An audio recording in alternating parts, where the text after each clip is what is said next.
What else would you On not? the clothing front, here's some thoughts about gear.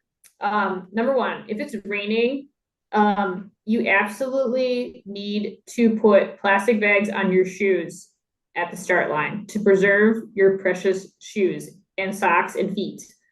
The one year it rained, I was a ding dong and I was super prideful and be like, I'm too cool to put bags on my shoes. I'm just gonna walk around. And my shoes were wet at the start. And at mile 20-ish, I by that time I had I had a blister inside of a blister on the bottom of my foot, and the internal blister popped.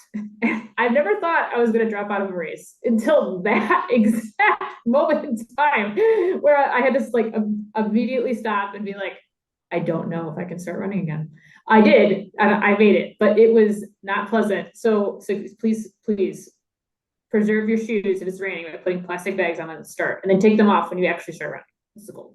Well, that on that note, when I ran, I think it was the first time I ran towards the White Sox Park and in that area, they had fire trucks and they had the water hoses and the stuff going so you can keep cool.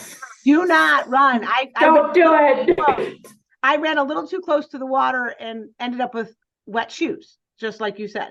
And it was towards the end, which is a little bit better, but it's miserable. So do not get your feet wet, even if you want to get sprayed a little bit in the face or the arms and stuff. Just be careful not to get your feet wet when there's water hoses and there's things that are going on, because it's tempting. It's definitely tempting. Yes, there's nice people around mile 8 that have hoses like coming out of their yards, and it's like, oh, that looks so nice, but you do not want your shoes wet at mile 8. So whatever you need to do to like, if you need a little water to like keep your shoes out of that's what you should do. Also, people on the course want to give you random stuff, like just food, like pretzels or gummy bears or stuff like that. If you're not eating it to run and practice, don't eat it now. Like I did take a few things and I was like, that was probably not a good idea. But they Also will. know that, yeah, the verified marathon food is the verified marathon food, and this is coming from random people. I love random people, but just think about that. Just think about what you're eating and drinking as you go along. So, yeah.